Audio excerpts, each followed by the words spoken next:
ان ربکم الله الذي خلق السماوات والارض في 6 ایام. د دې آیت کریمه نه وس اولنې دلیل بیانېږي نفي شرک په تصرف باندې. د صورت په خلاصه کې منګه دا خبره کړې و چې په دې کې به 11 دلایل بیانېږي او بیا و دلایل په دغه کې داسې دي چې هغه به په نفي شرک په تصرف باندې بیانېږي. نو د دغه دلایلو نه اولنې دلیل په نفي شرک په تصرف باندې د دې آیت کریمه نه بیانېږي. ان ربکم الله الذي بشک رب ستاسو الله الذي اغا الله تعالی دے خلق السماوات چې پیدا کړی دی اسمانونه والارض او زمکا فی 6 ایامنا پشپغو ورځو کې. وس دلته اشکال کیږي چې الله جل جلاله دا اسمانونه او دا زمکا دا پشپغو ورځو کې پیدا کړه، نو په دغه وخت کې خو نو ورځ وي او دغه شانتی نه شپې وي، نه د ورځو څه ترتیبو نه د شپو څه ترتیبو. نو بیا څنګه الله جل جلاله په دې مقام کې وفرمایل چې فی 6 ایام. نو مفسرین حضرات فرمایي دلته مضاف مقدر ده فی 6 ایام اے فی قدر 6 ایام من ایام الدنیا. اللہ تعالی اسمانونا او زمکی دا پیدا کرو فی 6 ایام اے فی قدر 6 ایام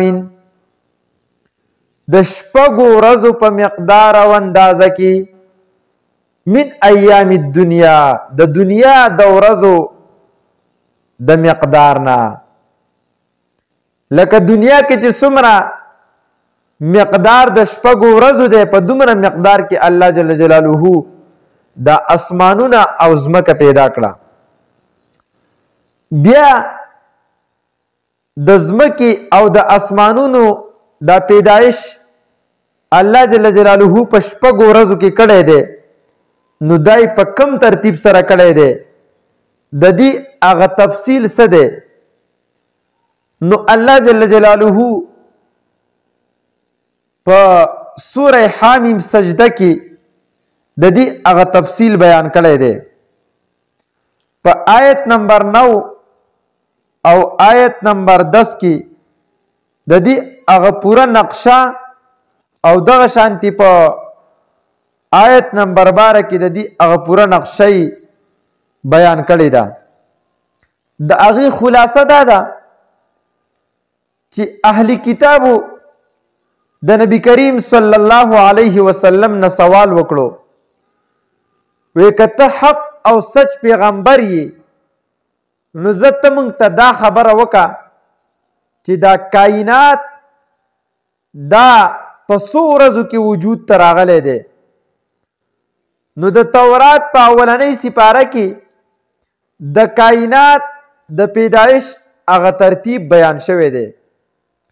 نو د یهودیانو ته خو معلومو، اهلی کتابو ته معلومو، خو دوی ویل چې دا پیغمبر رښتونی دی که نه دی.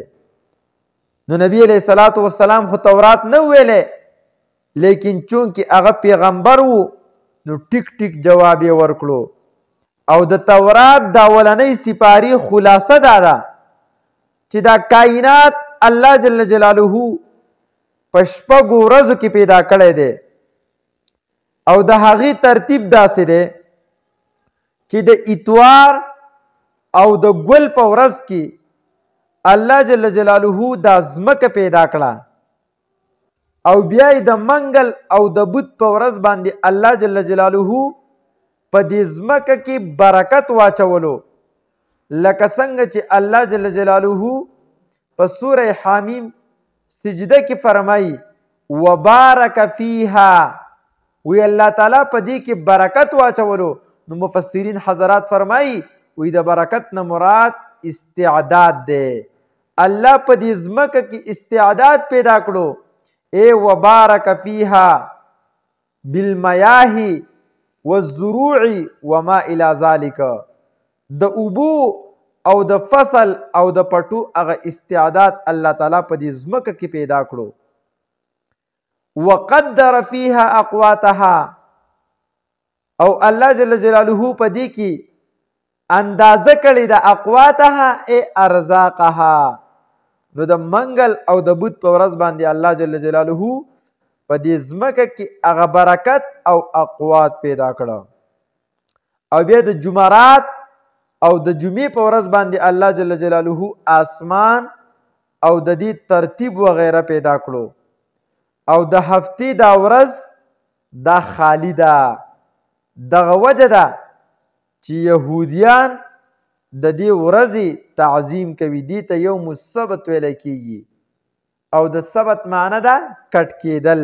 نو په دې ورځ باندې هېڅ څه نه دي شوي. نو دا د کائناتو د وجود هغه پوره نقشه ما ستاسو مخکې بیان کړه. نو الله جل جلاله فرمایي وی فی ستة ایامنا، اے فی قدر ستة ایام من ایام الدنیا. الله د دې کائنات هغه نظام دا په شپږو ورځو کې پیدا کړو. ثم استوى علی العرش، بیا دغه الله تعالی استوى علی العرش، استوای وکړه په عرش باندې، یا بیا برابر شوی دی په عرش باندې. کما یلیق بشانه، الله جل جلاله په عرش باندې بیا استوا وکړه. نو د دې څه مطلب دی چې کله الله جل جلاله دا کائنات په شپږو ورځو کې پیدا کړو، نو د هغې نه بیا د دې نه پس په عرش باندې مستوي شو. نو بعضې مفسرین فرمایي وی دا آیت کریمه د متشابهاتو نه دی. الله تعالی په عرش باندې مستوي شو کما یلیق بشانه، بس څنګه چې د هغه د شان مناسب ده. او کم حضرات کم مفسرین چې تاویل کوي، نو هغوی د دې مناسب تاویل دا رایستلی دی چې ثم استوى علی العرش، د دې مطلب دا دی چې د دې ټول کائناتو حکمران دا صرف الله تعالی دی. او دا تاویل دا د محکماتو په رڼا کې کړی دی. بیا یو بله خبره یاد وساتو، اکثر مفسرینو په دې مقام کې د امام مالک رحمت الله علیه یو قول ذکر کړی دی، او هغه دا چې الاستواء معلوم والکیف مجهول والایمان به واجب والسؤال عنه بدعة. وی استوا خو معلومه ده، کیفیت مجهول ده، ایمان راوړل په دې باندې واجب دي، او د دې په باره کې سوال کول دا بدعت دي. لیکن یاد وساتئ متکلمین حضرات په دې خبره باندې اعتماد نه کوي، او خصوصا د دې وخت امام غزالی بقول استاذ محترم قاری احسان الحق صاحب رحمت الله علیه هغه به فرمایل وی د دې وخت امام غزالی دا مولانا سجاد الحجابی صاحب دی، هغه په دې باندې ډیر په سختۍ سره رد کړی دی.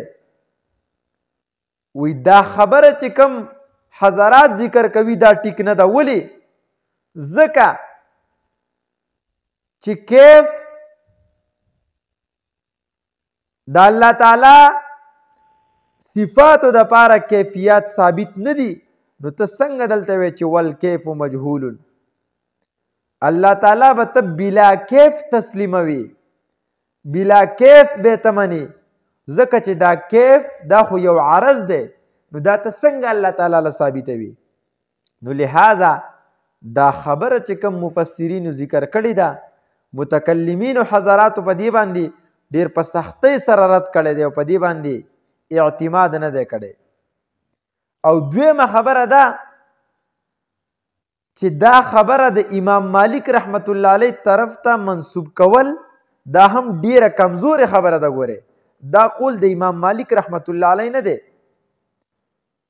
استاد محترم قاری احسان الحق سے رحمت الله علیه فرمایل که چرته دا د امام مالک رحمت الله علیه قول هم تسلیم کړی شي وی زه بیا په دې کې دا تاویل کومه چې الاستواء معلوم، چې استوا خو معلومه ده لکه څنګه چې د نصوصو نه ثابت ده، لکه څرنګه چې په دې آیت کریمه کې راغله والکیف مجهول.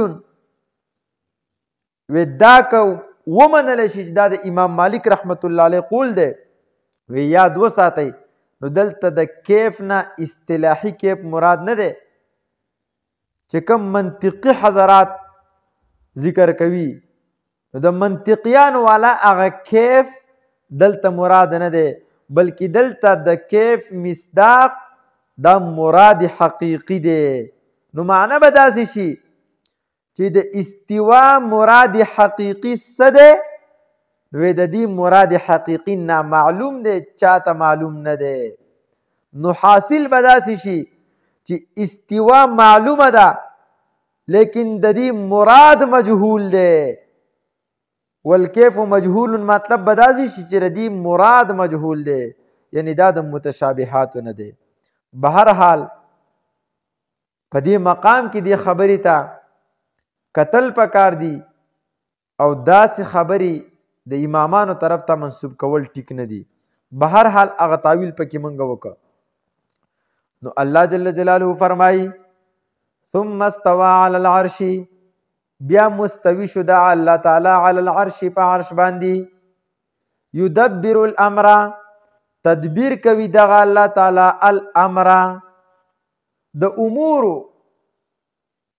د ټولو کارونو تدبیر الله تعالی کوي. اے یدبر الامر كله من السماء الى الارض، د ټولو کارونو تدبیر کوي الله تعالی د اسمان نه الى الارض زمکه طرف ته. مدبر لكل شی دا د الله تعالی ذات دی. وس دلته یو اشکال کیږي چې دی آیت کریمه کې وایي چې د ټولو کارونو تدبیر دا الله تعالی کوي. نو اشکال دا دی چې بعضی فرشتي خدا سي دي چې الله تعالی مقرر کړی دي هغه باران وروي، او بعضی دا دي چې هغه روحونه قبض کوي. نو بیا د دې څه مطلب شي چې الله تعالی د کارونو تدبیر کوي؟ نو جواب دا دی چې دا فرشتي چې کومې الله تعالی مقرر کړي دي دا بطور شریک او بطور پارټنر کار نه کوي، بلکې دا چې کم کار کوي نو دا بطور نوکر کوي. الله تعالی په دې مقرر کړي دي بطور نوکر دا کارونه کوي. اشکال ختم شو.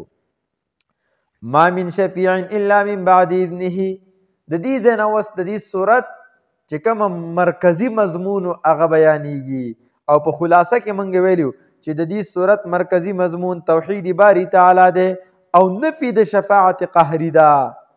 د شفاعت قهری نفی پکې ده، لکه څنګه چې د مشرکینو نظریه دا وه وی زمونږ دا بوتان دا به د قیامت په ورځ باندې د الله تعالی په دربار کې دا به الله تعالی ته ډېر مقرب وي او زمونږ شفارس به کوي. الله تعالی د دې نفي وکړه چې ما من شفیع نه به وي څوک سپارشي، ما من شفیع نشته څوک سپارشي الا من بعد اذنه مگر وروستو د اجازې د الله تعالی نه. الله تعالی چې چاته اجازه وکړي نو هغه به سفارش کولی شي، لکه انبیاء کرام شو، شهدا شو، علما شو، حافظ قرآن شو، دا سفارش کولی شي. روایتونه ثابت دي. ذالکم الله ربکم، دا صفتون والا الله الله تعالی دی ربکم چې رب ستاسو دی. نو ګورئ د دې ځای پر اوس دلیل بیان شو، دلیل عقلی په نفي شرک په تصرف باندې. نو موږ د صورت په خلاصه کې ویلیو چې د دلایلو په میانځ کې به ثمرات هم بیانېږي. نو اوس د دې دلیل ثمره بیانېږي. نو څه مطلب؟ وی دا دومره کارونه چې الله تعالی کوي نو عبادت هم صرف د دقې الله تعالی کوي د بل چانه. نو دای نتیجه راووتله او ثمره دا شوه چې د دې کارونو مالک الله تعالی دی. نو د عبادت لایق او مالک دا هم الله تعالی دی.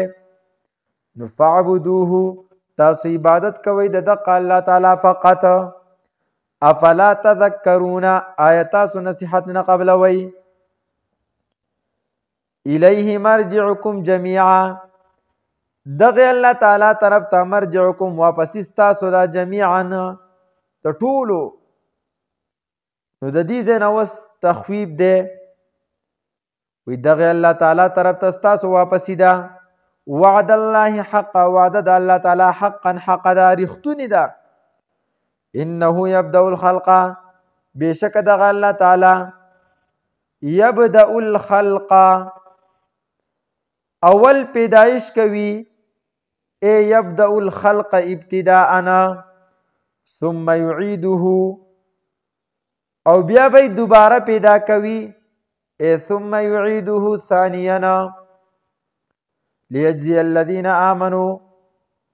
نو دا متعلق دی د مرجعکم سره یا د یعیده سره. دغه الله تعالی طرف ته ستاسو واپسی ده. نو ولې د څه شي لپاره؟ وی دې دپاره لیجزی الذین چې الله تعالی مؤمنانو ته بدله ورکي. یا د یعیده سره متعلق شنو بیا به معنی داسې شي ثم یعیده او بیا دوباره پیدا کوي دغه الله تعالی. ولی دا خلق به دوباره ځکه پیدا کوي لیجزی الذین آمنوا دې دپاره چې بدله ورکي هغه کسانو ته آمنو چې ایمان یې راوړی دی وعملو الصالحات او نیک اعمال یې کړي بالقسط په انصاف سره. بالقسط متعلق د لیجزی سره الله تعالی به بدله ورکوي د انصاف سره. کمی او بیشی به پکې نه وي. والذین کفروا نو د دې ځای نه اوس تخویب بیانېږي. والذین کسان کفرو چې دوی کفر کړی دی لهم شراب د دوی دپاره څکل دي من حمیم ای من ماء حار شدید الحرارة د دوی دپاره څکل دي من حمیم موصوف محذوف دی. ای من ماء حمیم من ماء حار د ګرمو اوبونه سخت ګرمې اوبه بس کی او چې ګرمې اوبه یې وڅکلې نو بیا به څه وي؟ وی دا به دومره ګرمې وي چې دا کله د خولې سره لګوي نو یشوي الوجوه شونډې به یې وسوځي. بیا به لږ لږ ګوټ کوي او دا به خېټې ته اچوي چې یو څو قطرې دا خېټې ته لاړې شي. نقطع امعاءهما نو دغه کلمې به ټوکړي ټوکړي شي او دا به د ډکو میتیازو په ځای باندې لاره اختیار کې اوبه وځي. دا ټول قرآن مجید کې موجود دي. او د دې نه پس به دویم نمبر عذاب وعذاب علیم او درناک عذاب به وي. نو دا ولې وی درناک عذاب به ورته ځکه میلاویږي بما کانو یکفرون په سبب د هغه څه باندې یکفرون چې دوی به کفر کولو. نو قیامت دا به ضرور قایمیږي چې نیکانو ته د نیکۍ بدله میلاو شي او چې کم بد خلق و هغوی ته د بدۍ. نو دا بدله به دوی ته میلاویږي.